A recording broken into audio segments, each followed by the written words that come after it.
அனைவருக்கும் வணக்கம். இந்த காணொளியில் நாம் பார்க்க போவது இயற்கை ஆர்வலரான சரவணன் அவர்கள். விவசாய குடும்பத்தில் பிறந்து வளர்ந்து தற்போது தமிழக காவல்துறையில் ஓட்டுநராக பணிபுரிந்து வருகிறார். இயற்கை மீது கொண்ட காதல் காரணமாக தான் செல்லும் எங்கும் மரவிதைகளை சேகரித்தும் அதனை மரக்கன்றுகளாக உருவாக்கி நட்டும் வருகிறார். கடந்த 15 ஆண்டுகளாக அரிய வகை மரவிதைகளை சேகரித்தும் 10 லட்சத்திற்கும் மேற்பட்ட விதைகளை சேமித்து அதனை மரக்கன்றுகளாக உருவாக்கி இயற்கை ஆர்வலர்களுக்கு இலவசமாக அஞ்சல் மூலம் வழங்கி வருகிறார். கிடைக்கும் ஓய்வு நேரம் அனைத்தையும் இயற்கையுடன் செலவிட்டு அரிய வகை விதைகளை சேமித்து வருகிறார்.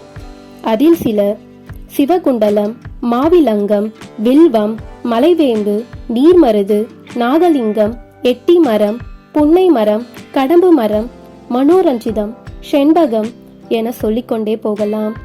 இது மட்டும் அல்லாமல் 1 கோடி அரிய வகை மரவிதைகளை இயற்கை ஆர்வலர்களுக்கு இலவசமாக தமிழகம் முழுவதும் வழங்குவதே இவரின் லட்சியமாகும்.